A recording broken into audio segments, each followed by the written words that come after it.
To my channel और मैं स्मिता मिश्रा। इस चैनल के माध्यम से आप सभी को यूजीसी नेट जेआरएफ और साथ ही सभी हिंदी साहित्य के एग्जाम की प्रिपरेशन कराती हूँ। प्रिपरेशन क्या कराती हूँ, आप सभी लोग हायर में हैं तो आप सभी लोग खुद से भी तैयारी करते हैं, लेकिन बहुत सारे फ्रेंड ऐसे होते हैं जिनको नहीं मालूम होता है कि हमें क्या पढ़ना चाहिए और क्या नहीं पढ़ना चाहिए। तो वही काम करना चाहते हो। जैसे मुझे पता चल चुका है कि एग्जाम में क्वेश्चन कैसे पूछे जाते हैं और कहाँ से पूछे जाते हैं, हर कोई जान सकता है, ये जो भी इतना डीप जाएगा, है ना। तो बस वही उन लोगों के लिए क्लास होती है जिनको कुछ भी नहीं मालूम है, उन लोगों के लिए नहीं है। सीनियर है वो तो सीनियर है ही, उनसे मैं ये भी नहीं कहना चाहूंगी कि आप मेरी क्लास को देखें या सुने, ठीक है। लेकिन मेरा प्रयास उन लोगों के लिए है जिन लोगों की समझ में नहीं आ रहा है, 4 बार 5 बार अटेम्प्ट दे चुके हैं और पढ़ते तो बहुत है, लेकिन एक एग्जाम में एक भी क्वेश्चन नहीं आता है, ओके। तो मैं हमेशा ये क्लियर बोलती हूँ कि मेरा वर्क उन लोगों के लिए जिनको कुछ नहीं आता है और जो मतलब माइंडेड हैं, होशियार हैं, अपने फील्ड में एक्सपर्ट हैं, तो उन लोगों के लिए क्या क्लास में बनाऊंगी, है ना। तो चलिए स्टार्ट करते हैं। और हमने क्लास स्टार्ट ही कर दी है, स्टार्ट की है हमने। सिलेबस से लेकर सिलेबस क्लियर किया है, बुक्स क्लियर की है कि कौन सी बुक्स पढ़ना चाहिए। अगर वो बुक आप पढ़ेंगे और जैसे मैंने बताया वैसे पढ़ेंगे तो एग्जाम में मैं 100% क्या 101% कह सकती हूँ, 101% कह सकती हूँ कि आप जो पढ़ के जाएंगे वही एग्जाम में आएगा, ओके। और साथ ही अब मैं प्रीवियस ईयर के क्वेश्चन पेपर आपको करा रही हूँ, जिसमें फर्स्ट क्लास हो चुकी है और सेकेंड क्लास ये है। अगर आप मेरे बताए अनुसार चलेंगे तो आपको सक्सेस जरूर मिलेगी। यहाँ पे अनअकैडमी जैसा नहीं है, बड़े यूट्यूबर जैसा नहीं है कि आप यहाँ बात बोल दी गई और आपको फिर कुछ भी ना बताया गया, तो ऐसा कुछ नहीं है। यहाँ पे आप मुझसे डायरेक्ट भी बात कर सकते हैं और साथ ही जिन लोगों ने भी, आप उन लोगों से भी बात कर, वो आपके इर्द गिर्द से ही होंगे, बताया भी होगा। जैसे आप इस समय जो कॉल्स आ रही है मेरे पास, व्हाट्सएप आ रहे हैं, तो मुझे मालूम है क्योंकि मैंने ईमानदारी से कार्य किया था तो मुझे सक्सेस मिली। मीन्स कि इस बार हमारे चैनल से बहुत सारे स्टूडेंट ने एग्जाम को क्वालिफाई किया, तभी तो आप लोग मेरे पास कॉल करते हैं। अच्छा लगता है, ये मुझे खुशी हुई। ये मैं ये नहीं कह रही हूँ कि वो लोग मेरे मतलब मेरा प्रचार कर रहे हैं, तो मुझे ये खुशी है कि कहीं ना कहीं मैंने ईमानदारी से कार्य किया और उससे उन लोगों को सक्सेस मिला और उन लोगों ने भी उस तरीके से मेहनत की, है ना। अब मैं कुछ आपको बता रही हूँ, आप अपने अनुसार चल रहे हैं, तो ये बात अलग है ना। लेकिन मैंने जिन लोगों को बताया उन लोगों ने वैसा ही किया, उन लोगों को सक्सेस मिली, ये चीज है। तो फ्रेंड मैं फिर से, हमारा प्रयास यही है नेक्स्ट जून के लिए, क्योंकि एग्जाम जून में ही होना है। मैं कभी भी कोई फ्रॉड चीज नहीं बताती हूँ, कभी भी मैं ईमानदार से जो भी चीजें हैं वही शेयर करती हूँ जो आपकी सक्सेस के लिए हैं। आपके भविष्य से कोई खिलवाड़ नहीं कर सकता, क्योंकि आप लोग खुद हायर से जुड़े हैं। पीजी करने वाला कोई छोटा बच्चा तो होगा नहीं, हाई स्कूल इंटर में पढ़ने वाला हायर कर चुका है, बीएड कर, जितने भी नेट एग्जाम क्वालिफाई करने वाले बीएड करते, भले मैंने नहीं किया है बीएड, बीटीसी नहीं किया है, बट मेरे साथ जितने भी लोग जुड़े हुए हैं बीटीसी हैं, कोई जॉब करता है, कोई आर्मी में है, तो अच्छा लगता है। उन्हीं लोगों के लिए क्लासेस हैं, है ना। तो मैं देखिए, पहले तो मैंने बता दिया, मैं हर क्लास में बताती हूँ क्योंकि बहुत सारे लोग नए जुड़ते रहते हैं बराबर। तो देखिए सिलेबस मैंने, आप कहीं ना सर्च करिए, मेरी ये क्लास देख लीजिए, सिलेबस सर्च कर लीजिए, प्लेलिस्ट में है। उसके बाद बुक बता दिया है, बुक देख लीजिए कौन सी बुक पढ़ना है, मैंने डिटेल से बता दिया है। उसके बाद अब मैंने प्रीवियस ईयर के क्वेश्चन पेपर स्टार्ट कर दिया है। प्रीवियस ईयर के क्वेश्चन पेपर को खत्म करने के बाद हम फिर से अपनी जो यूनिट है उनको लेंगे और एक एक यूनिट हम कंप्लीट करेंगे। बस यही सक्सेस के लिए बहुत है, ओके। तो चलिए, चैनल को सब्सक्राइब नहीं किया है, अगर आपको लगे कि हाँ सही है, मैम सही बता रही हैं, तो कर लीजिए। लाइक करने के लिए फीडबैक जरूर दीजिए, क्योंकि आपका फीडबैक नहीं मिलेगा तो मेरे चिल्लाने से कोई मतलब नहीं है, क्योंकि मुझे तभी पता चलेगा जब आप लोग बताएंगे, मुझे फीडबैक देंगे, है ना। वैसे मैं चिल्लाती रहूं तो कोई मतलब नहीं है इसका। मुझे कैसे पता चलेगा कि मैं जो बता रही हूँ वो आपकी समझ में आ रहा है ना, ये चीज है। और अगर आपके पास बुक्स हैं, प्रैक्टिस सेट नहीं है, तो आप हमसे प्रैक्टिस सेट ले सकते हैं। 31 प्रैक्टिस सेट मिलेंगे, ओके, जिसमें 3100 प्लस एमसीक्यूज मिलेंगे। मतलब ये तो प्रैक्टिस सेट मिलेंगे ही आपको, साथ में जो मैं यूट्यूब पे बनाई थी, यूट्यूब के लिए अलग अलग मैंने पीडीएफ बनाई थी, वो भी आपको यहीं पे मिल जाएंगी। मतलब उनका कोई एक्स्ट्रा पैसा नहीं लिया जाएगा और क्लासेस मेरी फ्री रहेंगी। साथ में जो लोग कहते हैं कि मैम क्लास का टाइम क्या होगा, तो मैम मुझे जो भी जितने टाइम मिल जाए, मतलब नाइट में, मतलब सुबह मॉर्निंग में 4 बजे भी क्लास आ सकती है, क्योंकि मेरी क्लासेस हाउस वाइफ हैं जो जॉब करते हैं, जॉब करने वाले को तो जब टाइम मिलेगा तभी वो देख पाएगा, है ना। उसका मतलब टाइम तो जॉब के लिए उसका टाइम एक है फिक्स। उसके बाद में जब उसे टाइम मिलेगा तभी वो क्लास देखेगा। हाउस वाइफ है, जब उसे टाइम, अब एक हाउस वाइफ है वो खाना बना रही, तब तक कोई मेहमान आ गया है तो वो मेहमान आएगा तभी तो क्लास, तब तो क्लास देख नहीं सकती। उसके बाद में जब उसे टाइम मिलेगा तभी वो क्लास देखेगी। तो मेरी लाइव क्लास नहीं आ सकती है, लाइव क्लास नहीं आएगी। बाकी स्टूडेंट लोग जो जुड़े हुए हैं तो क्लास आप देखिए जितने टाइम आपको अपनी बुक्स से, जब आपको टाइम मिले। मैं अधिकतर यही कहूंगी कि आप बुक्स पढ़िए, अधिकतर ज्यादातर बुक पढ़िए जो मैंने बताई हैं, उसके बाद में क्लास देखिए और जितना ज्यादा जहां से भी मिले उसको पढ़िए, ठीक है, सक्सेस के लिए। क्योंकि हायर का एग्जाम है, मैं ये नहीं कह सकती कि मेरी ही क्लासेस आप पढ़िए, जहां भी आपको अच्छा मिले वहां पढ़िए, ओके। और प्रैक्टिस सेट मैंने बताया 31 प्रैक्टिस सेट ये होंगे, और साथ में जितने भी पीडीएफ मैंने बनाए हैं वो सभी आपको मिलेंगे। साथ में जितना भी मटेरियल मेरे पास होगा वो सभी मिलता रहेगा। बाकी एक बार आपको सिर्फ मुझसे कांटेक्ट करना होगा, ये 31 सेट प्रैक्टिस सेट लेने होंगे। साथ में नोट्स भी मिलेंगे। नोट्स कैसे हैं मैंने बता दिया है, और समझ में उसी के आएंगे जिसको मालूम होगा हाँ ये एग्जाम क्वालिफाई करा सकता है, ठीक है। बाकी ज्यादा बातचीत की जरूरत नहीं है। चलिए अब हम जो है स्टार्ट करते हैं। आज की पहली क्लास थी इसलिए आपको सभी को इतना बता दिया, क्योंकि आप लोग क्वेश्चन पूछते हैं वो सारे डिटेल से पता चल गए होंगे आपको, ओके। तो पहला क्वेश्चन जो हमने लिया है, क्वेश्चन है हमारा, अपभ्रंश शब्द का प्रयोग सर्वप्रथम किसने किया है। तो बहुत सारे लोग सोचेंगे कि भरत मुनि होंगे, पतंजलि होंगे, राजशेखर होंगे। तो अपभ्रंश जो है सबसे पहले अगर रचना पूछी जाए या कभी पूछा जाए तो वो यहाँ पे ऑप्शन में है ही नहीं, तो फिर कौन हो सकता है अपभ्रंश से संबंधित। तो यहाँ पे भामा जो है इन्होंने ये शब्द दिया है, प्रयोग सर्वप्रथम किया है भामा ने। भामा अलंकारवादी हैं, और जितना भी आप स्टोरी के तरीके से इसको समझ सकते हैं वैसे समझिए, ठीक है। रटने के साथ साथ देखिए कुछ चीजें रटना होती हैं, कुछ चीजों को आप स्टोरी की तरह याद करते हैं, पढ़ते हैं, ओके। 84 वैष्णव की वार्ता किसकी रचना है। तो देखिए ये तो होंगे नहीं, ये भी नहीं होंगे, ये भी नहीं होंगे। जब आपने पढ़ा होगा तभी आप इनको नहीं होंगे कर सकते हैं, नहीं तो नहीं होंगे, तब तो आप यही ऐसे करेंगे यही होंगे। तब आप नहीं पढ़ा होगा तभी आप ये कहेंगे कि यही हो सकते हैं, है ना। और जब आपने पढ़ा होगा तब आप बोलेंगे ये भी नहीं होंगे, ये भी नहीं होंगे, ये भी नहीं होंगे, तो यही होंगे, है ना। तो ये तरीके होते हैं पढ़ने के। 84 वैष्णव की वार्ता किसकी रचना है, गोस्वामी गोकुलनाथ की, ओके। डी ऑप्शन आपका राइट हो जाएगा।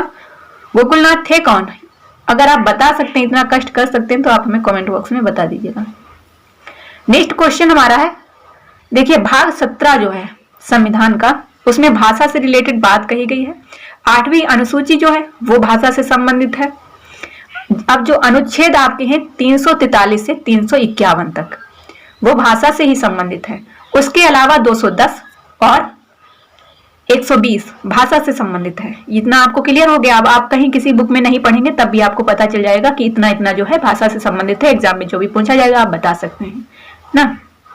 लेकिन यहाँ पे क्वेश्चन पूछा गया है कि भारतीय संविधान के किस अनुच्छेद में हिंदी को राजभाषा घोषित किया। इतना मैंने बता दिया तब आप अपना आंसर क्लियर दे सकते हैं, क्योंकि मैंने बताया आपको कि 343 से और यहाँ पे, तो यहाँ पे आपका राइट आंसर हो जाएगा 343, क्योंकि 351 तक जो है भाषा से संबंधित है। अब यहाँ पे बाकी तो दिया नहीं है ना। 434 होगा नहीं, 445 भी नहीं होगा, यहाँ 334 है, क्योंकि 343 से 351 तक जो भाषा से संबंधित है। उसके बाद 120 भाषा से संबंधित है, 210 भाषा से संबंधित है, भाग 17 संबंधित है भाषा से, और 8वीं अनुसूची में 22 भाषाएं हैं भाषा से संबंधित, ठीक है। तो आपका ए ऑप्शन राइट हो जाएगा।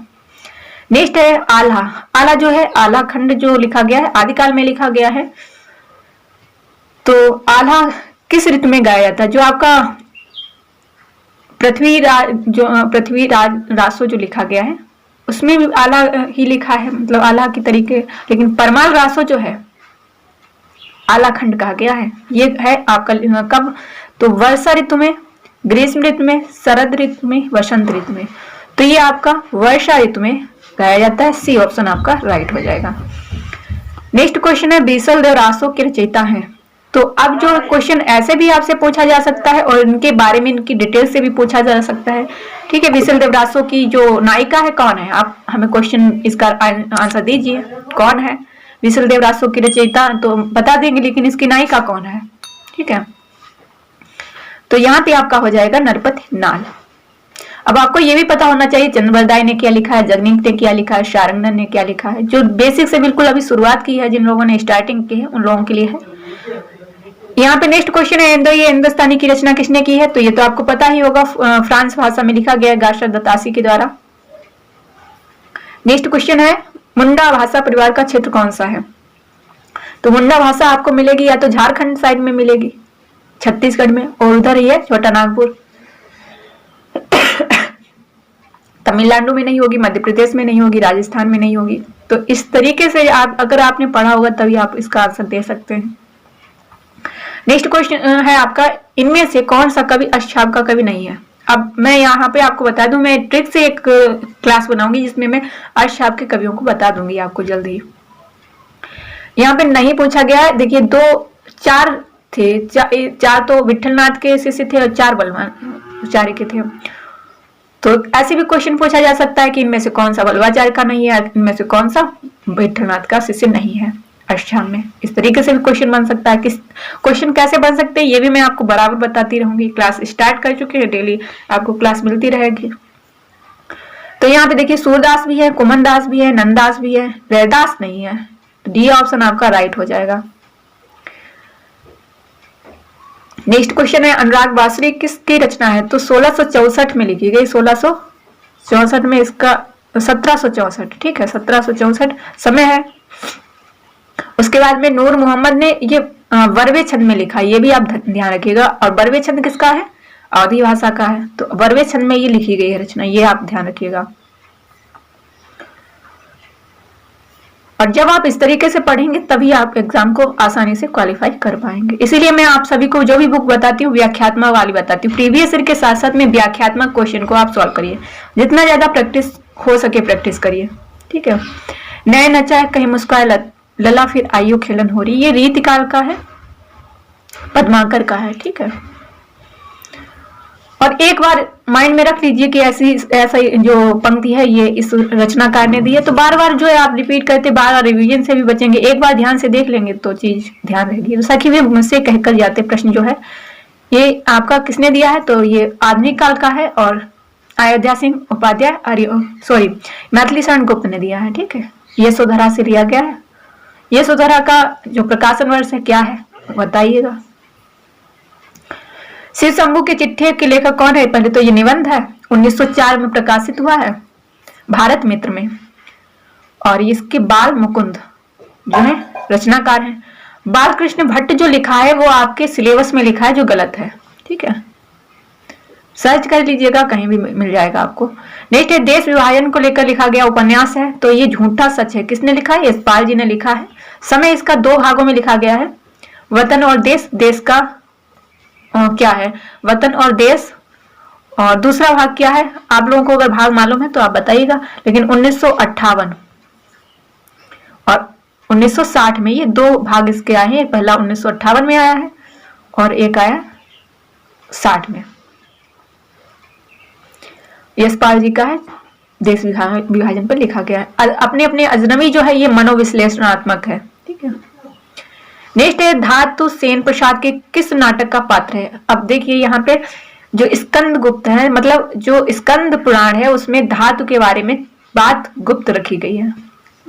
स्कंद पुराण में धातु के बारे में बात जो है गुप्त रखी गई है। तो इस तरीके से आप याद रख सकते हैं, धातु सेन जो है प्रसाद के स्कंद गुप्त नाटक से निकला है ये पात्र। राजसी है, चंद्रगुप्त है, ध्रुव स्वामी, ये भी नहीं कहे ऐतिहासिक रचनाकार हैं। निम्नलिखित रचनाओं में से कौन सा यात्रा वृत्त है? तो चेहरों पर चांदनी, यही है यात्रा वृत्तांत। किसका है? अगर आपको मालूम है तो बताइए कमेंट बॉक्स में, थोड़ा माइंड लगाइए। अपनी खबर आत्मकथा है, पद के साथ ही रेखा चित्र है, भूले विस्तृत चित्र जो है ये आपका उपन्यास है। नेक्स्ट है, नया ज्ञानोदय। अब ज्ञानोदय नया मतलब ज्ञान उदय, ज्ञान का उदय। तो यहाँ पे आप उदय को अगर रवि से जोड़ लेते हैं, रवि का उदय होता है, उसी तरीके से ज्ञान का उदय होता है। तो बी ऑप्शन आपको कभी भूलेगा नहीं। नेक्स्ट है आपका, दक्षिण भारत हिंदी प्रचार सभा का मुख्यालय कहाँ है? तो दक्षिण मतलब दक्षिण में चले जाइए, उत्तर में नहीं जाना है। तो आपको बी याद रहेगा कि चेन्नई आपका उत्तर दक्षिण में पड़ेगा। वैसे बेंगलोर भी है लेकिन ये यहाँ पे आपको नहीं जाना है, यहाँ पे आपको चेन्नई में ही जाना है। दक्षिण में। ठीक है, ये आप याद रखिएगा। दक्षिण भारत हिंदी प्रचार सभा का मुख्यालय चेन्नई में है। नेक्स्ट है व्यंजना शक्ति का क्या कार्य क्या है। व्यंजना जो है क्या करती है। जैसे 3 शब्द शक्तियां हैं, अविद्या, लक्षणा, व्यंजना। तो व्यंजना का जो कार्य है मुख्यार्थ में छिपे अकथित अर्थ को व्यक्त करना। मतलब जो शब्द है उसमें अकथित, जिसका कोई कथन नहीं है, उस छिपे अर्थ को व्यक्त करती है जो व्यंजना है। नेक्स्ट है विखंडन। अब यहाँ पे डायरेक्ट आप समझ लीजिए, आप अपनी उंगली के 2 टुकड़े करिए तो दर्द तो होगा ही, विखंडन कर दीजिए देरीता से। तो इस तरीके से आप इसको ध्यान रखेंगे कि विखंडन जब भी होगा तो दर्द होगा, चाहे कहीं भी कोई भी हो। ठीक है, देरीता, इस तरीके से आप इसको ध्यान रखिएगा। नेक्स्ट है काव्य में निर्व्यक्त। अब इसको भी आप इस तरीके से याद रखिए कि निर्व्यक्ति मतलब निर्जन या निर्जीव। आप ध्यान रखिएगा कि निर्जीव, एक ईंट ले लीजिए तो उसमें तो निर्जीव होगी, सजीव होगी नहीं, है ना। और मैं आपको मालूम होगा पेड़ पौधे हैं वो सजीव होते, मैथ्यू होगा नहीं। रिच व्यक्ति होगा वो जो है वो भी जीव है। कॉल ब्रिज, ये भी आप इसको समझ लीजिए कि आप कॉल करेंगे किसी जीव को ही, मतलब किसी व्यक्ति को ही, तो ये भी आप काट दीजिए। और इसको याद रखिए कि ईंट जो है, ईंट, इलियट, ईंट, तो ये निर्जीव है। ठीक है, निर्व्यक्तिकता। इस तरीके से जब आप पढ़ेंगे तो चीजें आपको ध्यान रहेंगी। ये है बात, यहीं पे आती है जब भी आप इस तरीके से पढ़ेंगे। क्योंकि जब भी आप पढ़िए, कोई भी चीज पढ़िए, तो उसको तुरंत किसी ऐसी चीज से जोड़ दीजिए जो आपको एक जोक की तरह याद रहे, वो आपके माइंड से बाहर ना निकले। ठीक है, जैसे आप किसी से बात करते हैं, किसी ने आपको कोई चुटकुला सुना दिया तो वो हमेशा आप ध्यान रखते हैं, कहीं भी आपको याद आ जाता है। उसी तरीके से चीजों को रिलेट करके पढ़ना सीख लीजिए, कभी आपको चीजें भूलेंगी नहीं। जब तक नहीं याद करेंगे इस तरीके से तो वो आपको कंफ्यूज कर देंगी एग्जाम में जाके, लेकिन जब आप इस तरीके से पढ़ेंगे वो चीजें आपको कंफ्यूज नहीं करेंगी। ओके, और चीज आपको वहीं पे अप्लाई करनी है एग्जाम में। यहाँ आप कितना भी रट्टा मार लीजिए, एग्जाम में अगर आप कंफ्यूज हो गए तो आपका जो है कभी सिलेक्शन नहीं हो पाएगा, कभी आप लिस्ट में नहीं आ पाएंगे। ठीक है, आइए अब स्थापना और तर्क के क्वेश्चन में आइए। तो यहाँ पे भी आपको मैंने पहले ही बताया कि स्थापना और तर्क के क्वेश्चन को अलग से पढ़ने की कोशिश मत करिए। 10 साल के क्वेश्चन पेपर उठाइए और सभी को लिखते जाइए और उनका रिवीजन करते रहिए। फैक्ट को समझते रहिए कि क्या कहा गया है, भक्ति काल के लिए क्या कहा गया है, रीति काल के लिए क्या बताया गया है। ये चीजें आप ध्यान रखना तो हमेशा इसको क्लियर कर पाएंगे। ठीक है, तो भक्तिकालीन हिंदी कविता लोक मंगल के प्रति समर्पित है। क्या लोक मंगल के प्रति समर्पित नहीं है? अगर नहीं होता तो गलत होता। ठीक है तो सही है। लोकहित भक्ति काव्य का मुख्य उद्देश्य है, तो बिल्कुल सही है, ये दोनों ही सही होंगे। ठीक है, यहाँ पे दोनों ही सही होंगे, क्योंकि भक्ति जो सभी भक्ति करेंगे नहीं, भक्ति करेगा जो लोकहित में, भक्ति तो लोकहित में ही होगी, है ना। तो यहाँ पे आपका बी ऑप्शन राइट हो जाएगा। नेक्स्ट क्वेश्चन जो है आपका वियोगी होगा पहला कवि, आह से उपजा होगा ज्ञान, उमड़ कर आंखों से चुपचाप वही होगी कविता अनजान। तो ये पंत जी ने दी है पंक्ति, ये बिल्कुल सही है। कवि की मूल प्रेरणा वेदना ही है, तो ये भी सही है, क्योंकि यहाँ पे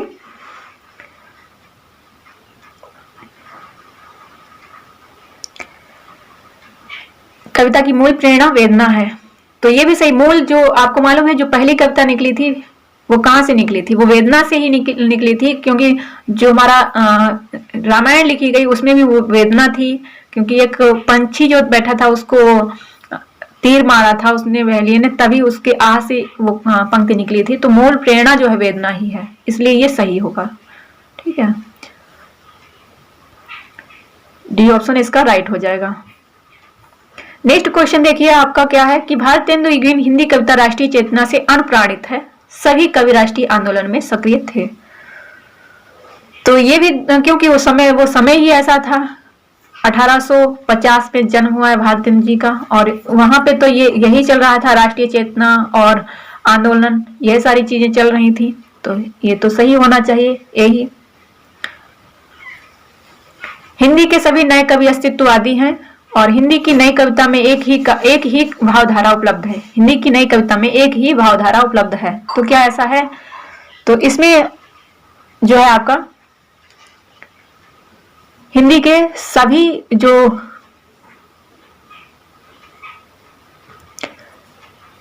दोनों ही गलत होंगे, क्योंकि देखिए हिंदी के सभी नए कवि अस्तित्ववादी ही नहीं है और ना ही हिंदी की नई कविता में एक ही भावधारा उपलब्ध है। किसी में कोई भावधारा है, कोई अपना कुछ भाव, कोई प्रगति की बात करता है, कोई प्रेम की बात करता है, तो भाव अलग अलग हैं। तो यहाँ पे आपका दोनों ही गलत हो जाएंगे। नेक्स्ट क्वेश्चन है आपका, नारी चेतना की प्रामाणिक अभिव्यक्ति स्त्री लेखिकाएं ही कर सकती हैं, ऐसे कैसे हो सकता है? आपने अगर रचनाकार को पढ़ा होगा, दिनकर जी ने ही लिखी है और भी लिखी है, क्योंकि दिनकर जी ने आपने देखा होगा कि साकेत लिखी गई है मैथिली शरण गुप्त के द्वारा, फिर उन्होंने क्यों वेदना लिखी है उर्मिला की, तो ये तो गलत हो जाएगा। स्त्री संबंधी सृजनात्मक लेखन और स्त्री विमर्श दोनों अलग अलग हैं, तो यहाँ पे क्या होगा, यहाँ पे ये जो है सही हो जाएगा। ठीक है, ए सही आर गलत हो जाएगा, ए ऑप्शन आपका राइट होगा।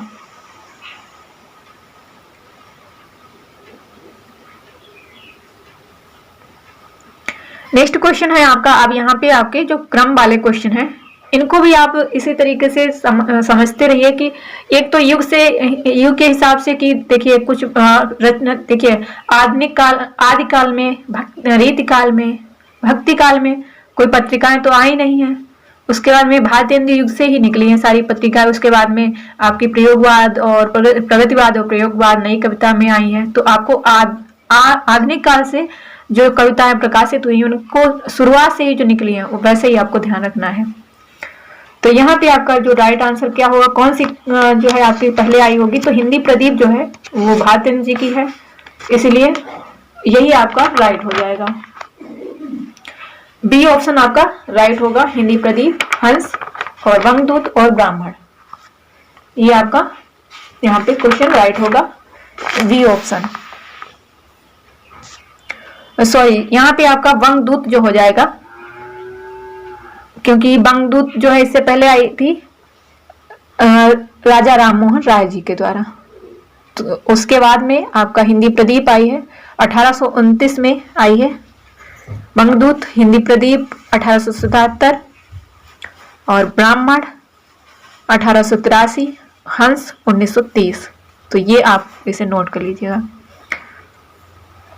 नेक्स्ट फिर आता है आपका सूरज का सातवां घोड़ा, परीक्षा। अब ये तो आप काट देंगे क्योंकि सबसे पहले परीक्षा गुरु आया, तो ये दो आपको कंफ्यूज करेंगे कि इनमें कौन सा होगा। तो यहाँ से आप चलिए कि कंकाल फिर आ जाएगा, ये भी सही है यहाँ तक। फिर शेखर एक जीवनी जो है पहले आएगा, उसके बाद में सूरज का सातवां घोड़ा आएगा। तो इस तरीके से आप डी ऑप्शन राइट कर सकते हैं।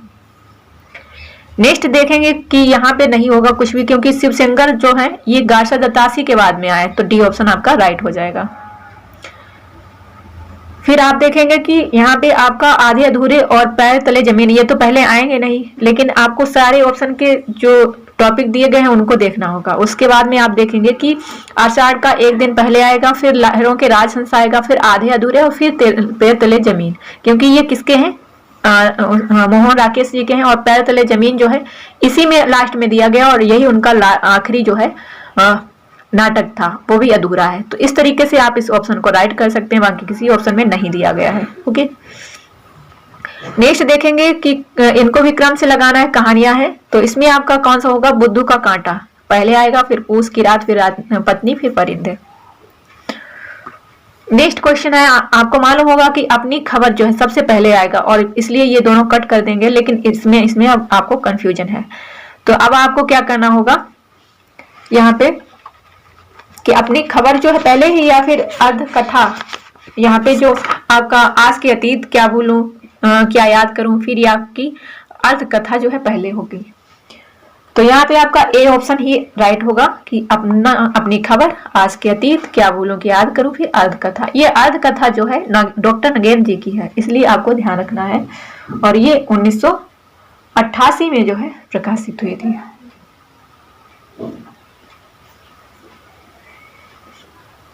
लेकिन फिर भी ये आपका गलत होगा, क्योंकि आज के अतीत जो है ये सबसे लास्ट में जानी चाहिए थी। ऑप्शन ही गलत है इसलिए। लेकिन यहाँ पे तब भी आपका अपनी खबर जो है उसके बाद में ये दिया गया है, इसलिए होगा आपका। लेकिन ऑप्शन क्या देखा जाए तो गलत है सारे, कोई भी सही नहीं है। कि आज के अतीत जो है 2003 में भीष्म सहानी की ये आत्मकथा आई थी। नेक्स्ट क्वेश्चन है आपका जो कृतियां हैं, तो इसमें आपकी सबसे पहले प्रिय प्रवास आएगी 14, फिर कामायनी, फिर साकेत, फिर लोकायतन। ये सही होगा आपका यहाँ पे बी ऑप्शन।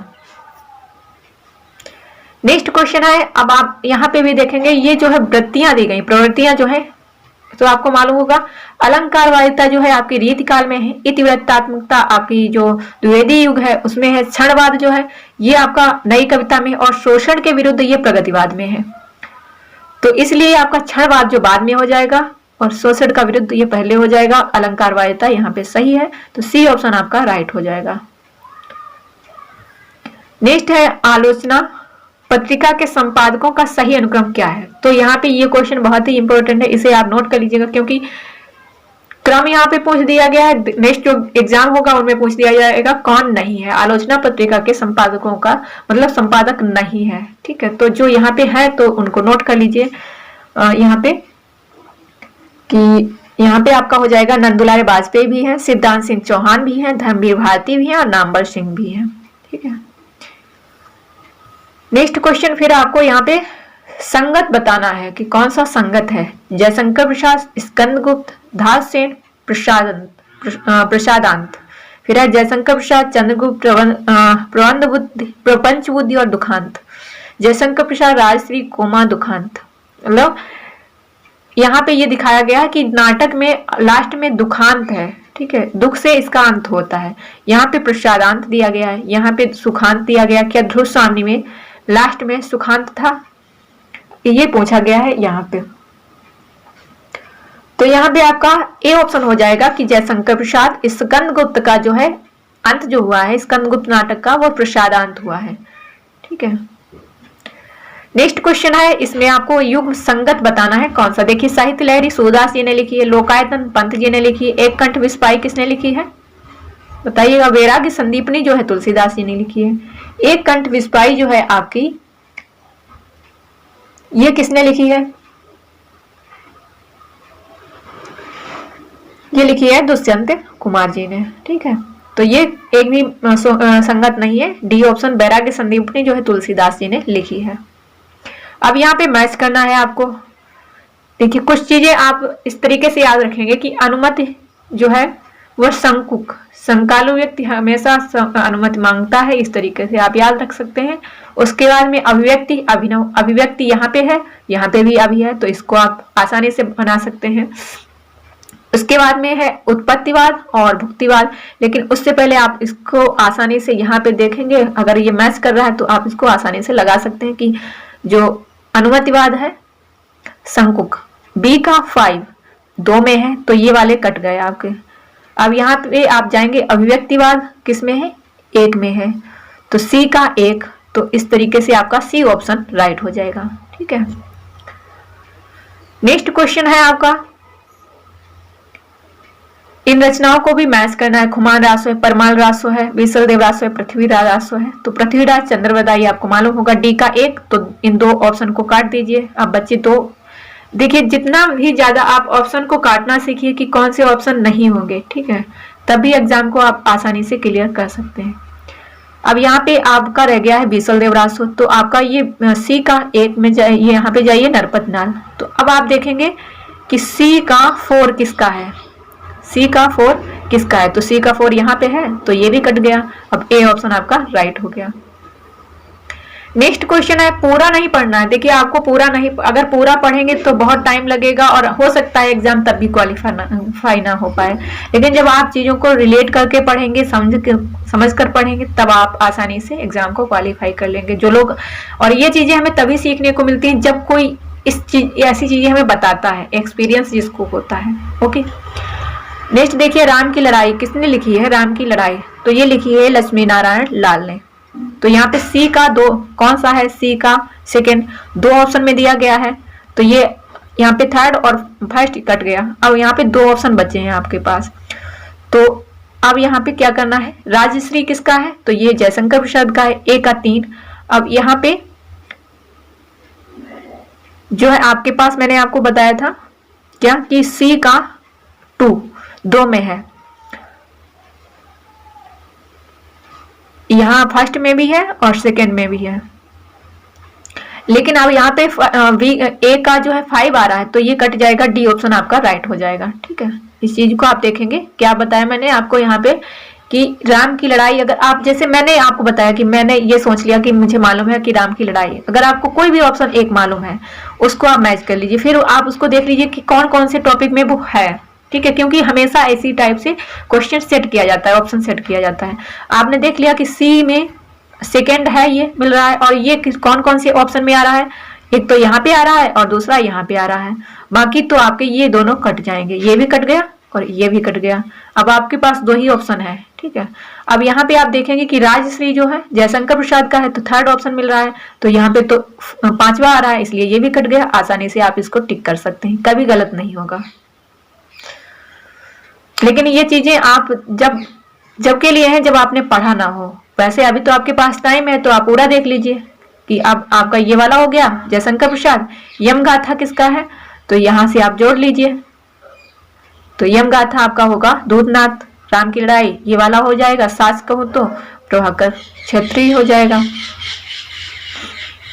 फिर देखिए यहाँ पे क्वेश्चन है, बसो मोरे नैनन में नंदलाल, ये किसने कहा है। लेकिन अगर ये भी नहीं मालूम है तो अब लो नसानी यमुना नसी हो, ये किसने कहा है। और दूसरा चौथा यहाँ पे दिया गया डी, अव्वल अल्लाह नूर उपाया, ये किसने कहा है। अब वंदे जैसी बात किसने कही होगी, तो ये नानक देव जी ने कही होगी ना, तो डी का 1 होगा। तो अब यहाँ पे ये चीज काट दीजिए आप। मैं आपको इस तरीके से बता रही हूं कि आप जो है आसानी से चीजों को रिलेट करके याद कर सकते हैं, लेकिन ये होगा नहीं। अब इस तरीके से आप फंस सकते हैं, है ना।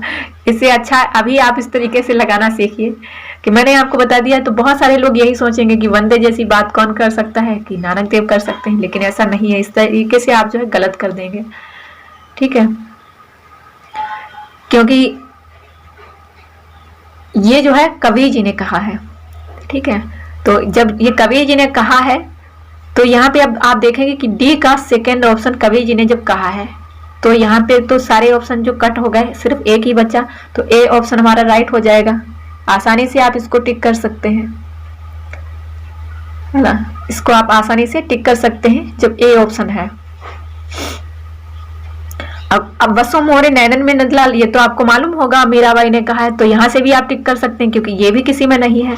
दोनों तरफ से आप या तो आप लास्ट वाला देख लीजिए या आप पहले वाला देख लीजिए, है ना। तो आप आसानी से अपना आंसर दे सकते हैं। बस वो मेरे मोरे नैनन में नंदलाल ये मीराबाई ने कहा है, और ए का 5 है, तो और बाकी किसी ऑप्शन में दिया नहीं गया है।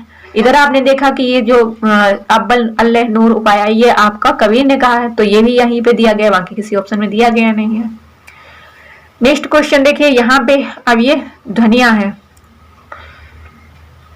तो आपको मालूम होगा स्वर ध्वनिया कौन सी होंगी। स्वर किससे निकलेगा, अंग आ ए ओ, तो ये ए का 4 देखिए यहाँ तो किसी में दिख नहीं रहा है, तो आसानी से आप टिक कर सकते हैं कि ये डी ऑप्शन राइट होगा।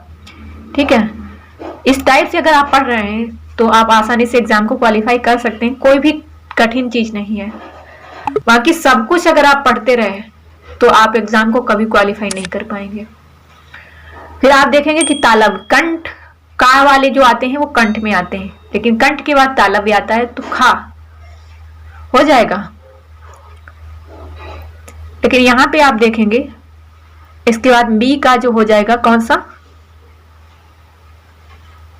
कंठ में का वाले आएंगे तो तालब में चा वाले आएंगे, तो ये आपका देखिए यहाँ पे 5वां मिल गया है, तो आपका डी ऑप्शन आसानी से। अल प्राण कौन से हैं, तो जो अल प्राण आएंगे वो क ख ग घ ण आएंगे, ये आपका सॉरी ये यहाँ पे जो अल प्राण होंगे ये वाले आएंगे यहाँ पे का, क्योंकि खा जो है महाप्राण होगा, का जो है क त प ट ये जो है अल प्राण में आएंगे। तो इस तरीके से मैं एक बार फिर से टिक लगा देती हूँ। स्वर ध्वनिया जो है आपकी यहाँ पे मिल गई, तो ये ऑप्शन आपका राइट हो गया, बाकी सभी कट हो गए। उसके बाद में आप तालब, मैंने आपको बताया पहले कंठ वाले आएंगे, फिर आपके तालब वाले आएंगे, कंठ वाले का वाले आएंगे और तालब वाले चा वाले आएंगे, तो ये आपका यहाँ पे होगा। उसके बाद में अल्प प्राण हमने आपको बताया, ख जो है जिसमें अधिक ऊष्मा निकलती है वो आपके महाप्राण हो जाएंगे, जिनमें कम ऊष्मा निकलती है, कम हवा में आप बात करते हैं, ठीक है, तो वो आपके अल्पप्राण हो जाएंगे, और सॉरी यहाँ पे का ध्वनि वाले जो है ये अल्पप्राण में आएंगे, घोष ध्वनियां जो है आपकी ये आ जाएंगी इसमें। ठीक है,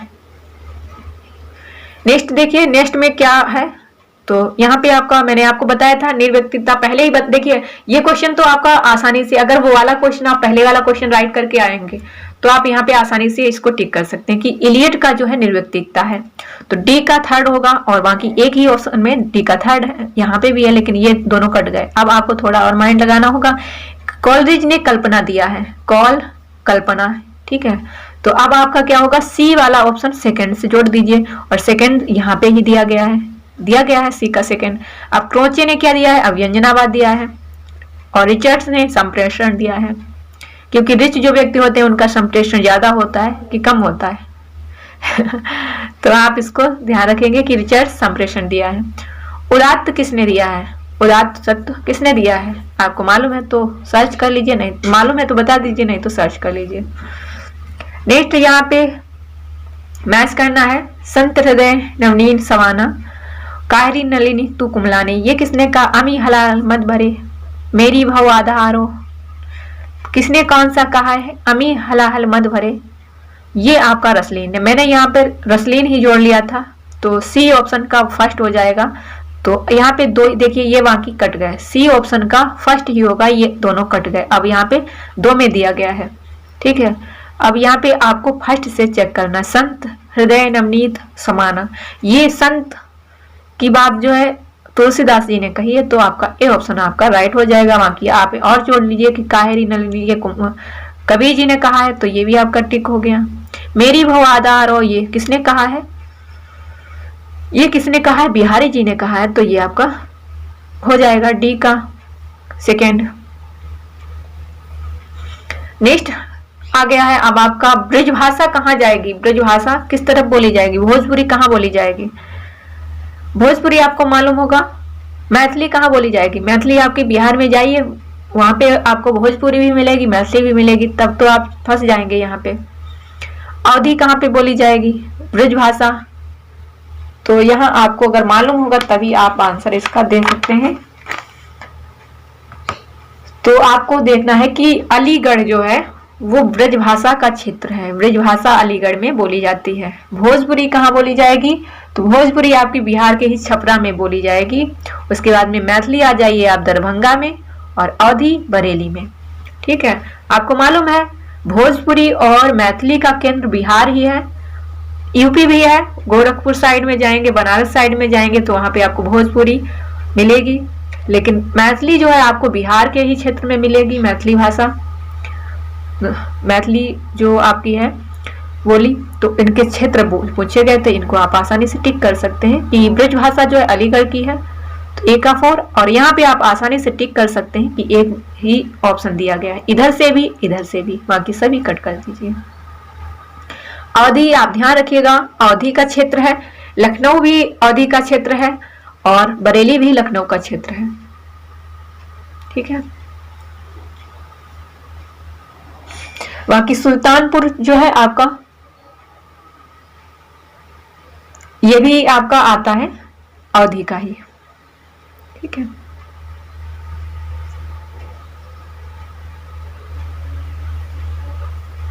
नेक्स्ट है, ये भी आपको मैच करना है, चिंतामणि मतिराम केशव भिखारी दास, इनकी रचनाएं जो है,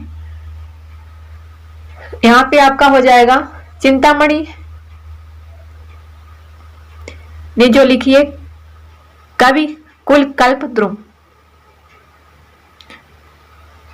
ए का थर्ड, दो ऑप्शन में दिया गया है, बाकी कट कर दीजिए। अब आया है केशव दास ने क्या लिखा है, भिखारी दास ने आपको मालूम होगा काव्य निर्णय दिया है, तो यहाँ पे डी ऑप्शन आपका राइट हो जाना चाहिए क्योंकि इसी ऑप्शन में दिया गया है। अब यहाँ पे ये भी आप देख लीजिए कि मतिराम ने ललित ललाम दिया है, और केशव दास ने यहाँ पे सी का एक हो जाएगा नक्सिक वर्णन किया है। ठीक है, बाकी आपका ये पैराग्राफ है, इसको आप पढ़ेंगे, पहले तो आप इसके क्वेश्चन को पढ़ लीजिए और क्वेश्चन को पढ़ने के बाद आपको पता चल जाएगा कि पैराग्राफ में क्या दिया गया है, किसके बारे में बात की गई है। जैसे ही आप क्वेश्चन पढ़ेंगे, पैराग्राफ को नहीं पढ़ेंगे, तभी आपको पता चल जाएगा कि कविता का राग छंद द्रप्त है। तो मतलब यहाँ पे कविता की बात करी गई है, तो कविता से संबंधित ही क्वेश्चन होंगे और कविता से संबंधित ही पैराग्राफ में पूरा वर्णन किया गया है। ठीक है, इस तरीके से कविता का राग छंद से द्रप्त होता है। तो यहाँ पे जब आप इसको कविता का राग छंद से द्रप्त होता है तो आप यहाँ पे आप इसको पढ़ेंगे और आसानी से इसके आंसर दे सकेंगे। ठीक है, इसको देखने की जरूरत नहीं है, ये लास्ट टाइम में हम आपको बताते रहेंगे। सभी जितने भी पैराग्राफ होंगे वो अलग से करा देंगे, जिससे आपको आसानी से पता चल जाएगा। ठीक है, राग और कल्पना कविता की बात कही गई, छंद से संबंधित बातें पूछी गई है। यहाँ पे क्वेश्चन मतलब पैराग्राफ में दिया गया, इसीलिए वहां से क्वेश्चन बने हैं, ये आपको आसानी से पता चल गया होगा। तो फ्रेंड, ये क्लास आपको कैसी लगी हमें कमेंट बॉक्स में बताइएगा। और अगर आप हमारी प्रैक्टिस सेट लेना चाहते हैं तो इसी टाइप से नया जो पाठ्यक्रम है, उसी की जो 10 यूनिट है, उन्हीं से रिलेटेड क्वेश्चन पूछे गए हैं, उसमें उसी में क्वेश्चन सेट किए गए हैं।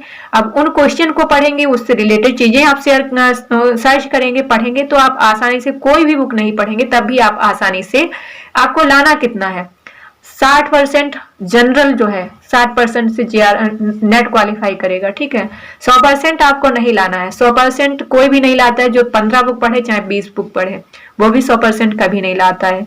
100 किताब पढ़ के भी मतलब आप 100% नहीं ला सकते हैं अभी तक कोई लाया ही नहीं है। ठीक है, जो बहुत कुछ पढ़ता है वो भी 70% लाने में बहुत लड़ाई लड़ता है। उसके बाद में बहुत कम पढ़ के भी 70% लाते हैं लोग। और जिनको सिलेक्टेड चीजें मिल जाए, अब आप समझ सकते हैं कि सिलेक्टेड चीजें आपको एक जगह मिल रही हैं, तो आप इधर भटक के जो पढ़ेंगे उससे कोई फायदा नहीं। आपको संतुष्टि से एक जगह पे चीज मिल जाए, उसको आराम से पढ़ लीजिए, बार बार पढ़ लीजिए, आसानी से एग्जाम को क्वालिफाई कर लीजिए। ओके, तो इसीलिए मैं कह रही हूँ, मैं ये नहीं कह रही हूँ कि मेरे जरूर लीजिए, लेकिन मैं चाहती हूँ कि आप देखिए, आपको 31 प्रैक्टिस सेट मिलेंगे। 31 प्रैक्टिस सेट आपको मार्केट में नहीं मिलेंगे इतने सिलेक्टेड। ओके, बाकी क्लासेस भी मैं देती रहूंगी आप लोगों को, आप लोग पढ़ते रहिए और आराम से एग्जाम को क्वालिफाई करिए। जो लोग फर्स्ट पेपर की मांग कर रहे हैं, तो मैंने पहले भी बोला था, अगर आप लोग जुड़ना चाहते हैं तो मैं एक ग्रुप बना दूंगी व्हाट्सएप का, वहां पे आप आइए, जुड़िए और तैयारी करिए। ओके, तो ठीक है, मिलते हैं नेक्स्ट वीडियो में, तब तक के लिए जय हिंद, जय भारत।